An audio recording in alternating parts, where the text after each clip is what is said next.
I lost my undercover brother Ajia during a drug bust, but my wife Su Qing, a forensic examiner, tampered with the autopsy report. I was framed and suspended from duty, yet Su Qing didn't offer a single word of comfort. I staked everything on the investigation, but when Su Qing knelt and repented in court, my heart had already gone cold. Target confirmed entering the warehouse. Repeat. Target confirmed entering the warehouse. All units, report status. Chun Feng's voice came through my earpiece. I lay on the freezing air conditioning unit of the residential building across the street, fingers firmly gripping the trigger guard of the sniper rifle. Through the night vision scope, the entrance of the abandoned warehouse resembled a dark, gaping mouth. Team 1 in position. Team 2 in position. Access points sealed. Team 3 in position. I licked my dry, cracked lips and murmured, "Sniper point in position. Clear line of sight." After speaking, I instinctively touched the pocket over my chest where my phone was tucked away. Before the operation, Su Qing had sent a text. "Be careful. I'll make you some soup when you're done. I'll be waiting for you at home." A little heart emoji followed. We had just gotten our marriage certificate half a year ago, still newlyweds.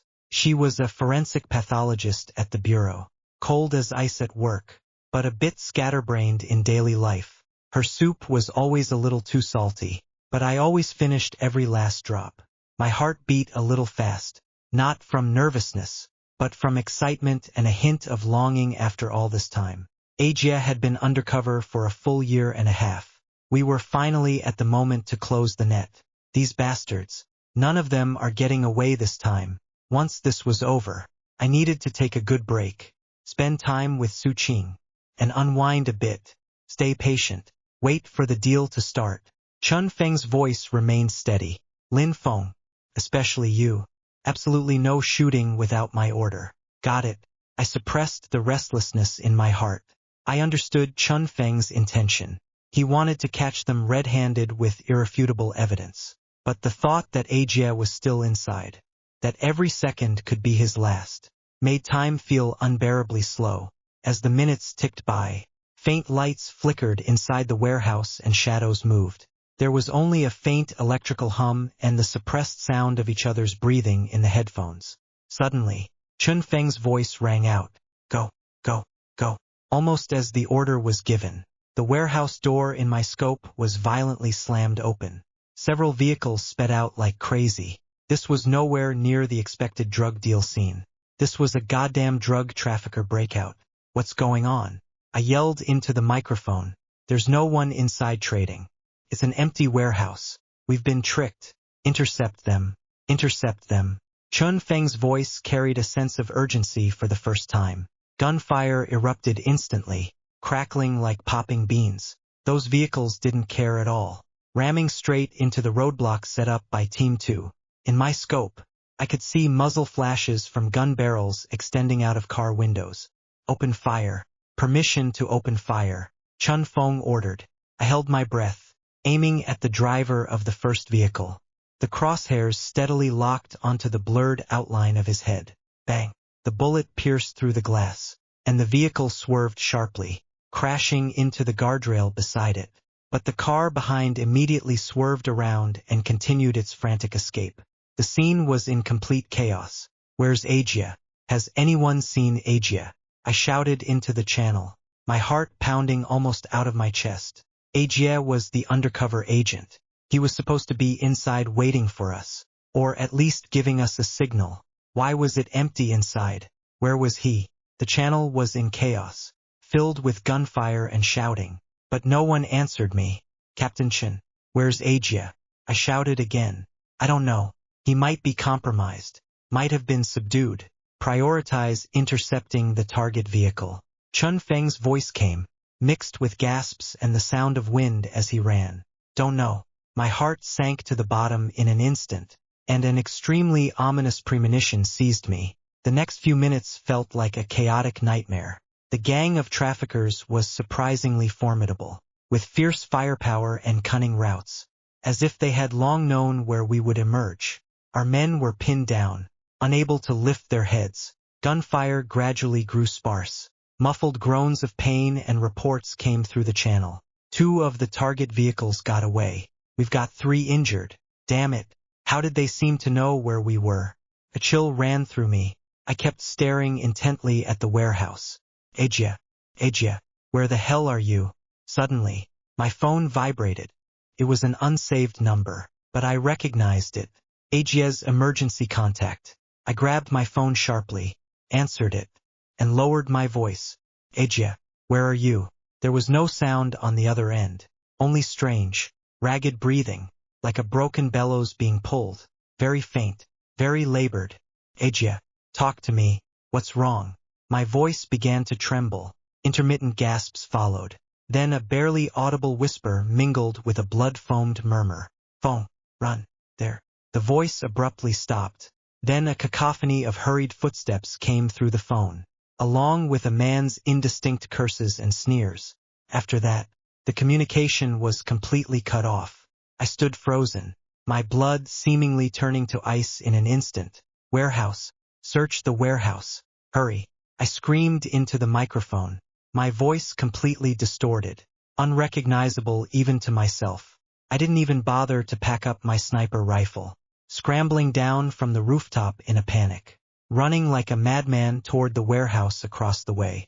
Chun Fong and the others arrived a step ahead of me. The warehouse door was wide open, and a heavy smell of dust and blood wafted out from inside. In the center of the warehouse, a man was tied to a chair. It was Asia. He hung his head. There was not a single patch of unscathed skin on his body. His clothes were soaked through with blood, and a large pool of dark red, viscous fluid was spreading on the ground. His fingers were twisted at strange angles, and his nails were gone. My legs went weak, and I nearly fell to my knees. Chun Fong stood beside me, his face ashen, fists clenched tightly. I moved over step by step, my hands trembling violently, and gently touched Ajia's shoulder. His body was still warm. I jerked my head up, eyes bloodshot, glaring at Chun Fong, my voice hoarse like sandpaper. Did you hear my report? I told you to search the warehouse. Why didn't you give the order?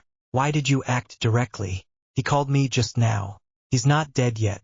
He's still alive. Chun Fong avoided my gaze, his jawline tense. The window of opportunity was fleeting. I couldn't take risks. According to intelligence, the deal could happen at any moment. To hell with your intelligence. I grabbed him by the collar, and my colleagues quickly stepped in to pull me away. Your intelligence is worthless. We've been played. Ajia was sold out by them. You got him killed. It's your fault. Chun Fong shoved me away, his gaze sharp and cold. Lin Fong, calm down. Sacrifices are inevitable. I'm also very sad. But this is work. Work. I looked at him as if he were a stranger. Fuck your work. Before I could finish my words, my stomach churned violently. I rushed to the side and vomited heavily, my eyes blurred by uncontrollable tears. That night, I had no idea how I even made it home. The next day, at the morgue of the forensic center, the smell of disinfectant in the air could not mask the faint, cold scent of death. Su Qing, wearing a white lab coat, mask, and gloves, stood before the autopsy table. Lying on the table was Ajia, who had been preliminarily cleaned, but the shocking wounds remained hideous. I stood to the side, leaning against the cold wall, eyes fixed without blinking. I needed to know every detail, every single one. I needed to know what Ajia went through in the end. Chun Fong also came, standing a little farther away, his face still looking unwell. Su Qing's voice came through the mask, low and professional, but if you listened closely, you could detect a barely noticeable tremor. Multiple sharp and blunt force injuries on the body surface, some extending to the bone. All fingernails have been removed, with multiple fractures in the phalanges. Both kneecaps are shattered. The preliminary cause of death is determined to be hemorrhagic shock combined with craniocerebral injury. She picked up the scalpel, pausing mid-motion. I took a deep breath and stepped forward. Can the time of death be determined? Su Qing's hand trembled slightly. She turned her head and glanced at Chun Fong, briefly, but I caught it. Chun Fong shook his head almost imperceptibly. Su Qing turned back, avoiding my gaze. her voice even lower, based on liver temperature and rigor mortis. It's roughly estimated to be 1 to 1.5 hours before the operation began. Before the operation began. I frowned sharply. No, I still received his call after the operation started. He must have been alive then. Su Qing lowered her head and continued with her work. Maybe I misjudged. Environmental temperature and the degree of blood loss can both affect the judgment. Can only be a rough estimate. A rough estimate. My voice rose an octave. Su Qing, look clearly. This is very important. Concerns how he actually died. Was he dealt with before our operation? Or during it? Because I failed to save him in time.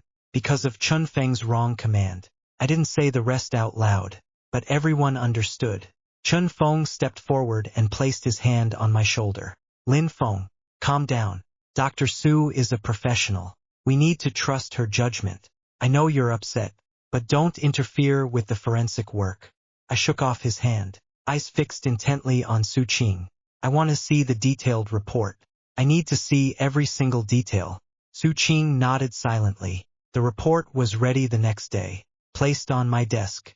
I couldn't wait to open it, reading every word and sentence. The more I read, the tighter my brows furrowed. The report was similar to what Su Qing had said, with the time of death vaguely noted as sometime before the operation began. The descriptions of some injuries were also vague, suspected to have been caused by a certain tool, possibly resulting from struggle. This was unlike Su Qing's usual style. She was the most meticulous and thorough forensic examiner in our bureau.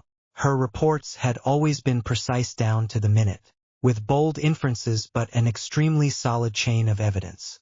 I stormed into her office, report in hand. Su Qing, what's the deal with this report? I slammed it down on her desk. She was writing something and was startled, looking up with a flickering gaze. What do you mean? It's just the final autopsy report. Why is the time of death so vague? Also, these injuries clearly look like marks caused by special tactical ropes. Why are they only described as band-shaped subcutaneous hemorrhaging? And this wound edge, there's an obvious sign of secondary tearing. Why isn't it mentioned in the report? I pointed at several spots on the report. This doesn't seem like something you'd write. Su Qing's face turned pale. She took a deep breath and stood up. Lin Feng, are you questioning my professional competence? I'm not questioning your competence. I think there's something wrong with this report. I stared at her. Ajie called me after the operation started. I heard his voice. Your report says he died before the operation. That doesn't make sense. Autopsies are based on science. Are your ears more accurate than the instruments? Su Qing's voice rose, carrying an indignant excitement. Maybe you misheard. Maybe it was an illusion caused by your nerves. Do you have any idea how much psychological impact the failed operation and the loss of your comrade had on you? You need to rest. Lin Feng, bullshit. I snapped. I didn't hallucinate. I'm perfectly clear-headed. Clear-headed. Look at yourself right now. Su Qing pointed at my face, her eyes slightly red, whether from anger or something else. Have you had a full night's sleep since the operation ended? You pick a fight with anyone you come across. You doubt the operation. You doubt the command. And now you even doubt my autopsy report. Do you think the whole world is wrong and you're the only one who's right? Ajie is dead. He died without a clear reason. I shouted back. I just want to know the truth. The truth is that the operation encountered an unexpected incident. The intelligence was wrong. We paid a terrible price. Su Qing raised her voice, her tone laced with tears. Captain Chun feels worse than anyone. He's been bearing all the pressure. What more do you want? Do you have to find someone to blame? Do you have to prove that Captain Chen's orders got Ajie killed before you're satisfied? Will that bring Ajie back to life? I looked at her, suddenly feeling a sense of unfamiliarity. She had been defending Chun Feng all along, ever since the operation ended. So you altered the report, didn't you? My voice turned cold. To protect your Captain Chun. To keep his command failure from looking so fatal. Su Qing recoiled as if slapped, stepping back abruptly. A flicker of panic flashed in her eyes before it was quickly replaced by anger. Lin Feng, what nonsense are you talking about? Get out. Get out of here right now. She pointed at the door, her chest heaving violently. I stared at her intently for a few seconds, picked up the report, turned around, and left. The first crack in trust had appeared. There was no way I was going to let this go. I took the report to the deputy director and the inspector, laying out all my doubts. The time of death was off. The description of the injuries was vague. And there was that eerie, leaked arrangement before the operation. After listening, the deputy director let out a sigh. Lin Feng, I understand how you feel. Ejie was a good comrade. His sacrifice pains us all. However, the reasons for the mission's failure are complex. Comrade Chen Feng, as the commander, did have some oversights, but they were understandable under the circumstances. As for Dr. Su's report, she is an authority in her field, and we must respect science. The inspector's attitude was more formulaic. Comrade Lin Feng, we have noted the situation you reported, but based solely on your intuition and a minor discrepancy in an autopsy report. We cannot conclude that there was a command error or that the report was falsified. Let's leave it here for now. You need to adjust your mindset. Mindset. Fuck the mindset. I filed appeal after appeal, and each time it was rejected. The atmosphere in the team began to feel strange. The brothers who used to walk arm in arm with me now avoided my eyes when they saw me. They patted me on the shoulder and said things like, "Take it easy," or "Don't get stuck in a rut." Once in the cafeteria, I overheard two colleagues from another team whispering, "That's Lin Feng.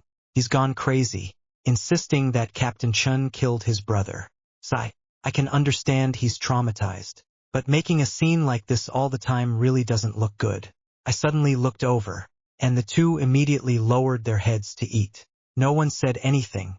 Even Su Qing, whom I trusted the most, had completely turned against me. During a meeting to discuss another case, I couldn't help but bring up the doubts in Ajie's case again. Chen Feng sat at the head of the table, expressionless. Su Qing suddenly spoke, her voice clear and cold. "Captain Lin, I think we should focus on the current case. Past events have already been concluded by the higher-ups. We should trust the organization and trust our comrades. Always harboring suspicion and hatred is not conducive to unity, nor to work." Everyone looked at me. Their gazes were as piercing as needles. I looked at her, and she looked back at me without flinching, a trace of pity and reproach in her eyes, as if I were the one being unreasonable and disrupting the bigger picture. After the meeting, I stopped her. "Su Qing, what did you mean by that?" "I didn't mean anything. I just think you should look forward." Su Qing hugged the folder, her tone calm. "Ajie died so unjustly, and you're telling me to look forward." Couldn't believe my ears. "You weren't like this before. Do you remember the three of us eating together back then? Ajie even joked that he'd want you to be the bridesmaid at his girlfriend's wedding." Su Qing's eyes suddenly reddened, and she turned her head away. "Don't bring up the past anymore. The person is already dead. Those who are still alive have to continue living and working. Lin Feng, I'm begging you, stop investigating. Okay? It's not good for you. Not good for me. Good for who? Good for Chen Feng." Depressed. "You." Su Qing suddenly turned back, tears streaming down. "How have you become so stubborn? So unreasonable?" She pushed me away and ran off. I watched her back as she walked away, my heart turning cold. Paranoid. Unreasonable. I just wanted the truth. When I got home that evening, Su Qing had cooked dinner, but neither of us ate much. "Lin Feng, you were too impulsive at the meeting today." Su Qing put down her chopsticks. Captain Chen again." I cut her off abruptly, the anger and grief I had suppressed all day erupting once more. "Is Captain Chen the only one in your eyes? The one who died was Ajie. He's my brother. Who would die for me? He died so tragically, and now even the cause of his death is unclear. Is it wrong for me to seek the truth?" Su Qing's eyes reddened. "That's not what I meant. Of course I'm grieving too, but causing a scene like this will only make things worse. Captain Chun is the operation commander. He's under more pressure than anyone. Are you trying to drive him to his death? We still have to survive in the system." Survive? I looked at her, feeling an overwhelming sense of estrangement. If the system can't even tolerate the truth, what's the point of staying here? Su-Ching, you are my wife. Whose side are you on right now? I'm not taking anyone's side. I'm thinking about this family. Su-Ching cried. I don't want to see you destroy yourself. I don't want to lose you. Family. I looked around this small room that was once full of warmth, but now it only felt cold and ironic. If there's no basic trust or truth, can this even be called a family? I slammed the door and walked out, leaving Su-Ching alone in the room sobbing. But I didn't know the real blow was yet to come. About 2 weeks later, one morning, just as I arrived at the team, I was stopped by the inspectors. Comrade Lin Feng, please cooperate. We need to inspect your personal locker and vehicle. My heart sank. What are you checking for? We received an anonymous report claiming you are hiding prohibited items. The inspector said matter-of-factly. Ridiculous, I said, but a great unease gripped me. They opened my cabinet right in front of me and searched through it carefully. There was nothing. Then they went to the parking lot and inspected my car. Under the spare tire in the trunk, in a very hidden crevice, they pulled out a small sealed bag containing a few grams of white powder. The blood rushed to my head, then drained away completely in an instant. This isn't mine, I said immediately. It was found in your car, the inspector said, looking at me expressionlessly. Comrade Lin Feng, effective immediately. You are suspended from duty pending an investigation. Colleagues nearby watched from a distance, pointing and whispering, their eyes filled with mixed emotions. I saw Chun Feng standing behind the office window, watching the scene downstairs, his expression unreadable. Su-Ching also rushed over upon hearing the news, standing at the edge of the crowd, pale-faced, watching me being taken away. Her eyes were filled with shock, disappointment, and a hint of fear. I suddenly understood. Anonymous tip, planted evidence. This tactic was too despicable, but also too effective. I knew exactly who did it, who could get so close to my car so easily, who was most afraid of me continuing to investigate, who had the ability to order someone to do such a thing. Chun Feng. And Su-Ching. Did she know? Was she involved?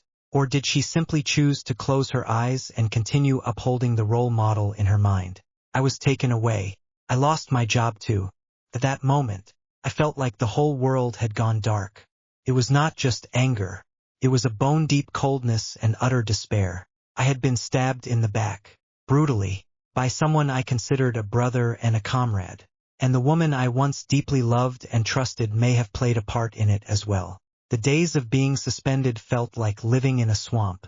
Every day was suffocating and slow. I could tell with my little finger what kinds of rumors were spreading outside.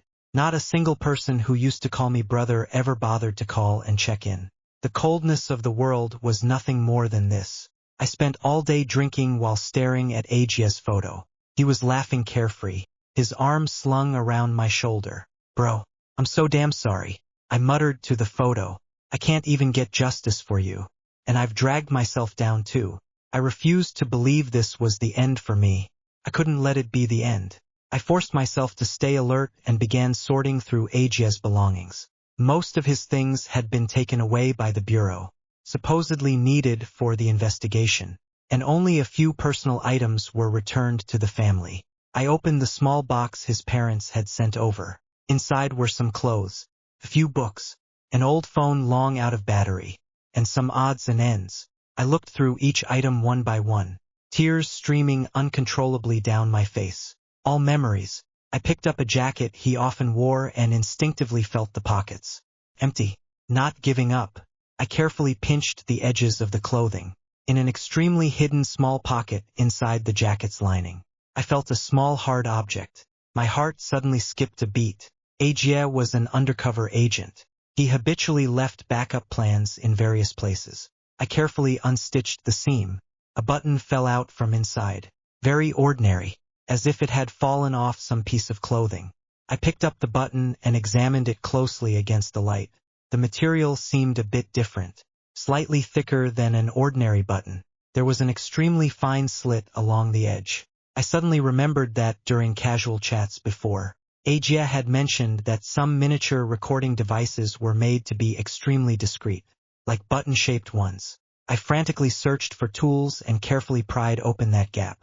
Inside, It wasn't a button at all, but a tiny storage unit and a miniature battery. My breathing quickened as I immediately found a card reader and connected it to the computer. There was only one audio file inside, with a garbled name. The creation time was exactly the night of the operation. With trembling hands, I tapped to play it. First came a burst of static noise and faint rustling, as if something was being placed somewhere. Then came Ajia's extremely suppressed voice, gasping for breath.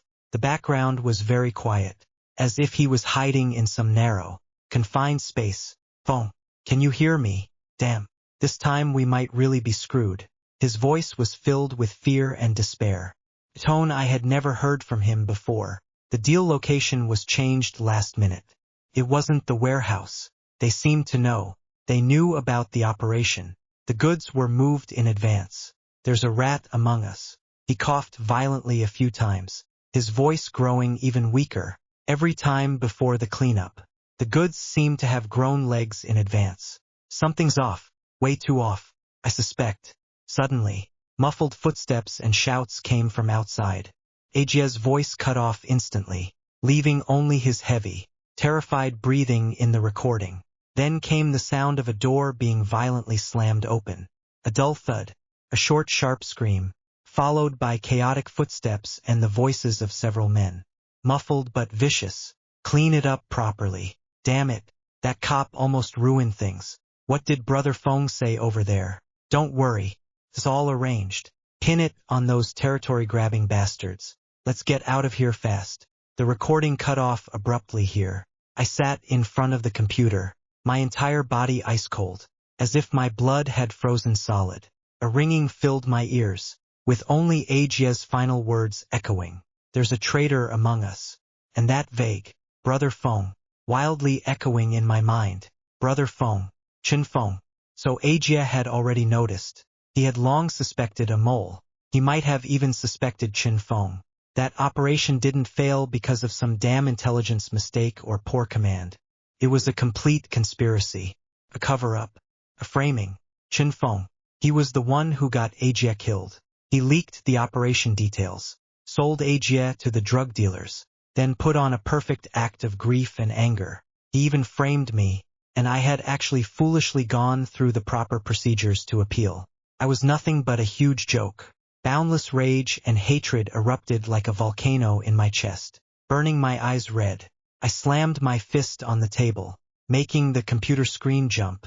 "Chin Fong, Su Qing, just you wait." Suspension had actually given me freedom. Now I had nothing, and nothing to fear. I began to wander like a ghost, re-examining all the clues I could think of from Ajia's undercover time. Every name he had mentioned before, every place he had been to, even if it was just a casual remark made in passing. I wrote it all down and investigated one by one. I knew there were still people in the bureau watching me, and Chin Fong certainly hadn't let his guard down either. All of my investigations had to be conducted in secret. I tracked down my former informants using all kinds of covert methods, coercing and coaxing them to extract intelligence. All I asked about was the people on that line, the anomalies in the flow of goods, and whether there was a protector within the organization. Some informants were tight-lipped, while others hinted that they had indeed heard rumors, but didn't know exactly who it was. I secretly followed Chin Fong. I knew it was dangerous. If I were discovered, the consequences would be unimaginable, but I couldn't care anymore. Chin Feng's life seemed perfectly normal, going to work, coming home, occasionally socializing. He was very cautious, with strong anti-surveillance skills. I lost track of him several times, but I had patience like a wolf lurking in the darkness. I noticed that he occasionally went alone to a very remote tea house, not to meet friends, but just to go in alone and stay for a long time. I bribed a waiter at the tea house to keep an eye on the private room Chin Fong used, to see if he left anything behind. The risk was high, but I paid enough money. After a few times, the waiter told me that Chin Fong was very cautious, always cleaning up the private room thoroughly before leaving. However, he noticed that a decorative antique-style vase in the room had a detachable body and base. There was some dust under the base, and every time Chin Fong left, the dust marks there seemed a little different. The next time Chen Feng went, the waiter had pre-attached a miniature voice recorder under the base of that vase. It was very small, with a battery that only lasted for a few hours. After Chen Feng left, the waiter removed the recorder and gave it to me. I got home and couldn't wait to play it. The earlier part of the recording was boring, with only the sounds of tea drinking and pages turning. Until the very end, probably just before he was about to leave, there was a brief, low-pitched phone call. I'll send the next shipment time to the usual place. Keep it clean. They're cracking down over there.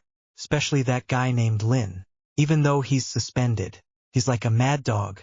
He must be dealt with as soon as possible. The recording was short, but it was enough. Surname Lin. That mad dog. He was talking about me. He wanted to get rid of me, and he was revealing the internal crackdown operation schedule. Although he didn't mention what specific goods were involved, nor did he name the other party. The content of this phone call was enough to prove that he was colluding with the black market and leaking intelligence. My heart was pounding, palms covered in sweat, excitement, anger, and a hint of fear. This was solid proof, but it wasn't enough. He could easily argue it meant something else, or claim he was framed. I needed more direct evidence, evidence that could nail him for good. I continued to follow more cautiously, more covertly. The opportunity finally came. One time after work, Chen Feng didn't go home, but drove to an abandoned logistics park on the outskirts. There was almost no one there. I didn't dare follow too closely, so I parked the car far away on the roadside, taking cover under the night and the weeds, creeping over on foot. I saw Chen Feng's car parked at the entrance of a rundown warehouse. He got out of the car, glanced around, and walked in. A faint light could be seen inside the warehouse. My heart was pounding like a drum. I held my breath as I circled around to the back of the warehouse, where I found a broken hole, and quietly peered inside. Inside the warehouse, besides Chen Feng, there were two other people. They clearly didn't look like good guys, dressed in black with fierce expressions. One of them had a black briefcase at his feet.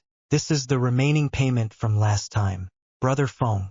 The boss is very satisfied, a man said, pushing the suitcase over. Chen Feng opened the suitcase and took a look.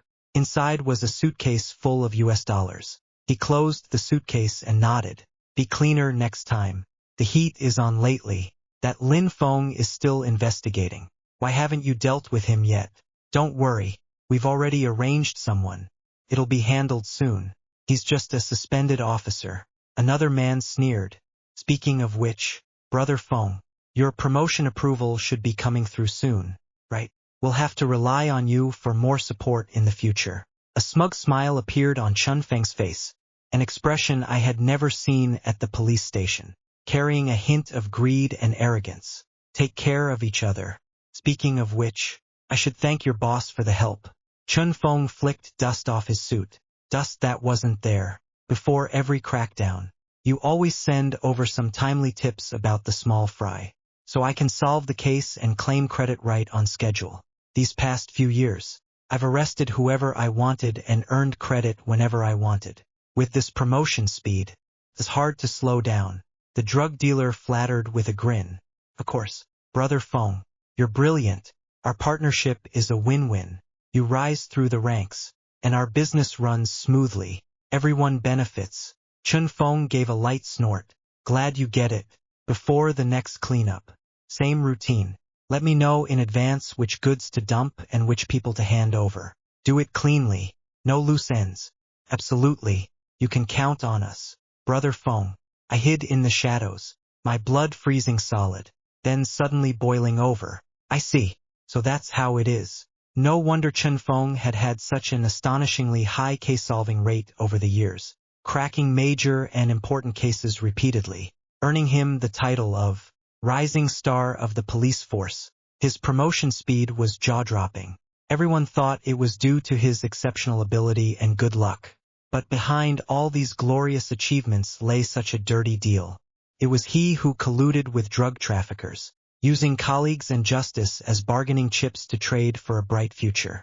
Every time he claimed to have precise intelligence for an operation, It was actually dummy targets and insignificant pawns deliberately thrown out by the traffickers. He paved his path to promotion with these so-called achievements, while simultaneously earning greater trust from his superiors, which allowed him access to more core operational plans, which he then sold back to the traffickers to protect their real central network and massive transactions. Agia had been sacrificed without hesitation precisely because he was about to touch the true core. The suspicious things Agia uncovered were likely pointing to Chun Feng himself. Boundless anger and nausea surged to the top of my head, nearly making me lose control and rush in. Just then, my foot accidentally kicked a piece of broken brick. The sound was especially clear in the silent night. Who? The three people in the warehouse suddenly became alert and all looked in my direction. Damn it! I cursed under my breath, turned around and ran. Grab him! Chun Feng's startled and angry voice came from behind. Bang! Bang! Bullets hit the wall beside me, sending fragments of stone flying. I ran for my life, weaving through abandoned factories and shipping containers, relying on my familiarity with the terrain and the cover of darkness. Footsteps and curses followed closely behind me. I knew that if they caught me, I would be dead for sure. I rushed out to my car, started the engine, and floored the accelerator. The car shot forward like an arrow. In the rearview mirror, I saw Chun Feng and his crew rushing out, getting into their car and chasing after me wildly. A desperate highway chase unfolded on the outskirts. My car wasn't as powerful as his, but I was more reckless. Sharp turns, drifts, darting into side roads. In the end, relying on my familiarity with the terrain, I shook them off at a fork in the road. I drove the car to an absolutely hidden spot, my entire body drenched in cold sweat, hands trembling violently. That was too close. I almost didn't make it, but I succeeded. Not only had I captured their transaction on camera, but I had also recorded that crucial conversation. Chun Feng personally admitted how he used the small fry provided by drug dealers to embellish his achievements and get promoted quickly. This piece of evidence was even more lethal than a simple transaction record. Completely tore apart all of Chun Feng's disguises, exposing his ugly rise to power and his betrayal crimes without a trace. I was so excited I could barely contain myself. I immediately made several backups of the video and uploaded them to the cloud, so that even if something happened to me, there was a chance someone would find it. Then I took the original file and drove straight to the city bureau. I knew Chun Feng would rush back immediately, trying to fix things or even find a way to get rid of me. I had to make the evidence public before he could react. I stormed into the city bureau building, holding up my phone, shouting like a madman. Chun Feng is a mole. He killed Agia. He took dirty money. All his achievements came from colluding with drug dealers. The evidence is here. Everyone on duty was stunned, staring at me in disbelief. Soon, the deputy director and the internal affairs officers, having received the news, came down with grim expressions. Lin Feng, what are you doing? Put that down. Evidence. Proof of Chun Feng's dealings with drug dealers and taking dirty money. Proof that he killed Agia. I shoved my phone into the deputy director's hands. See for yourselves. The deputy director and the internal affairs officers exchanged glances, taking the phone with skepticism. Just then, Chun Feng charged into the hall, his face ashen, followed by several others. Lin Feng, you illegally stalked and secretly filmed, and even threatened with a weapon. Arrest him. Chun Feng pointed at me, turning the tables, and the men behind him began to step forward. Stop, the deputy director barked. Having finished watching the brief video, his hands were trembling, his face extremely pale. He handed the phone to the inspector in charge. After watching it, the inspector looked up at Chun Feng with an icy gaze. Comrade Chun Feng, please explain what this is all about. Chun Feng saw the phone screen, and his face instantly turned deathly pale, but he still tried to hold his ground. This is fake. It's a setup. Lin Feng hates me. He deliberately fabricated these to get back at me. Whether it's fake or not, a technical appraisal will tell. I sneered. There's also the recording Agia left before he died. He said there are traitors in the police force too. And he meant you. The scene was chaotic. In the end, Chun Feng was immediately subdued on the spot. He struggled, roared, completely losing the composed demeanor he used to have. You believe him, but not me. How many merits have I earned for the police force? No one paid him any attention. The evidence was too straightforward. I was taken to the meeting room, where I explained the situation in detail and handed over all the evidence, including the button recorder. A series of investigations quickly unfolded. Chun Feng's office and home were thoroughly searched, uncovering several anonymous accounts with massive unexplained financial transactions, as well as his secret channels of communication with foreign drug lords. The evidence was ironclad. The process of uncovering the truth was like an earthquake, shattering everyone's understanding. That shining paragon of the police force, that heroic image, collapsed overnight, revealing the rotten true face beneath. For money, he had long been leaking operational information to drug dealers, framing colleagues, and staining his hands with blood. Ajie's exposure and death were precisely because he had discovered clues leading to Chun Feng. Chun Feng had silenced him. My suspension and framing had happened only because he was afraid I would keep investigating.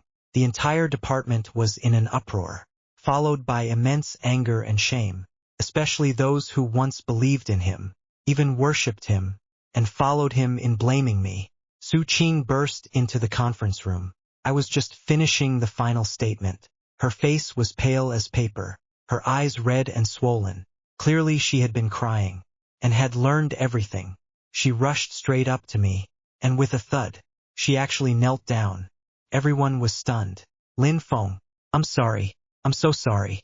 She grabbed my arm, speaking incoherently as tears streamed down her face. I didn't know. I really didn't know he was that kind of person. I thought it was a mistake. I thought I was doing it for the good of the police force. I was wrong. I was terribly wrong. I let Ajia down. I let you down. She was trembling, crying so hard that she nearly collapsed to the ground. I looked down at her, this woman I had once loved, this comrade I had trusted beyond measure. Yet, at this moment, there was no stir in my heart, only a cold numbness. When she altered the report, did she ever think of how miserably Ajia died? When she repeatedly accused me and defended Chun Feng, did she ever have an ounce of doubt? When she saw me being framed and suspended, did she feel even a hint of reluctance? Perhaps she did, but in the end, she still chose to believe in that halo.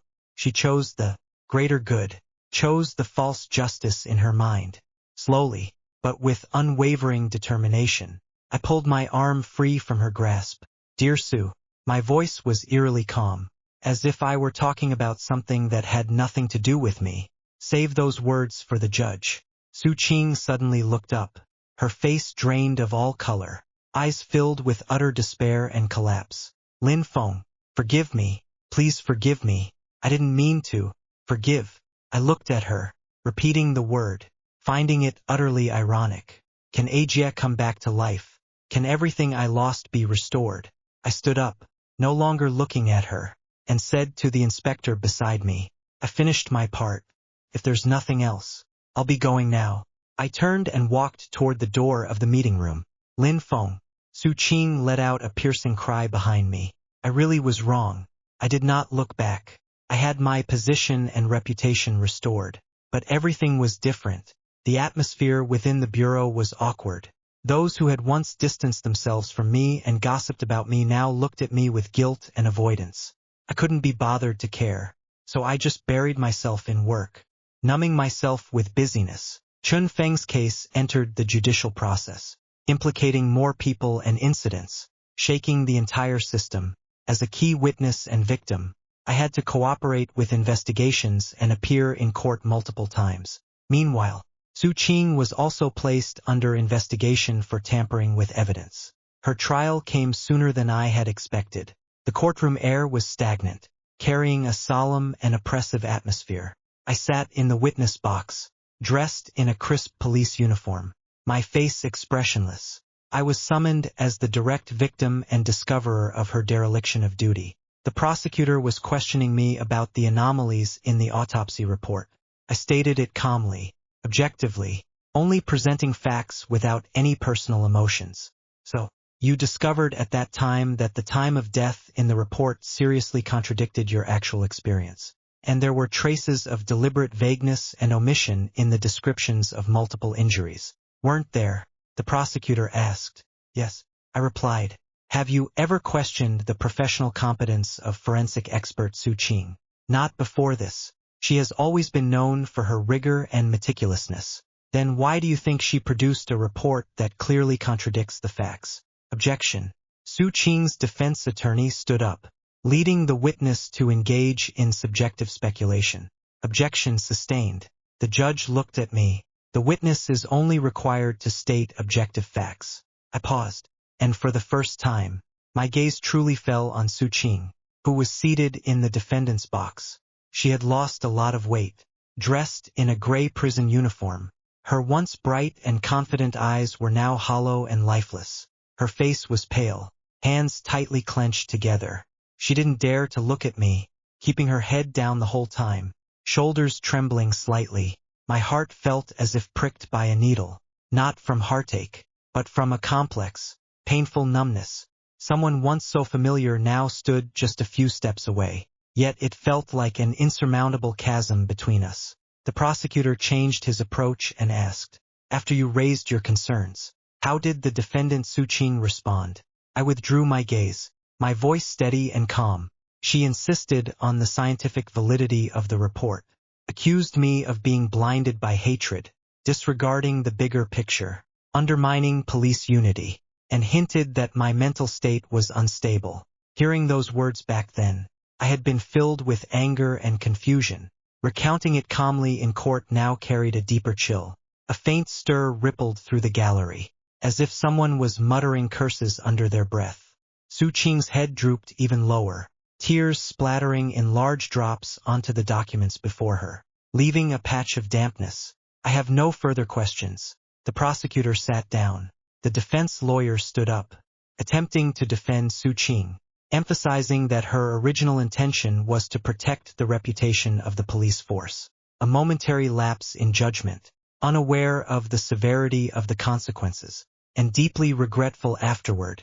In his words, he tried to portray her as a pitiable person who made a mistake out of admiration and emotion, even hinting that she was, to some extent, also a victim. I listened coldly, without saying a word. The judge finally asked her, Defendant Su Qing, do you have anything else to state? Su Qing lifted her head, her face streaked with tears. She looked at me, eyes filled with pleading, remorse, and despair.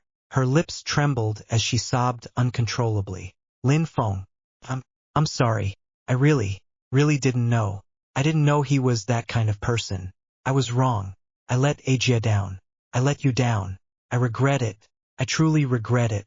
She cried so hard she nearly fainted, and had to be supported by the bailiff. Everyone in the courtroom turned their gaze toward me. The judge also looked at me. Witness Lin Feng, do you accept the defendant's apology? I was silent for a few seconds. The courtroom was so quiet that Su Qing's stifled sobs could be heard. Then I spoke, my voice not loud, but clear enough to reach every corner. Your Honor, whether I accept it or not does not affect the court's judgment. The law will give her and me a fair account. I did not say I forgave, nor did I say I did not. I simply entrusted both her and myself to the law. I saw the light in Su Qing's eyes completely extinguished. She collapsed in that moment. I knew that things between us were truly over.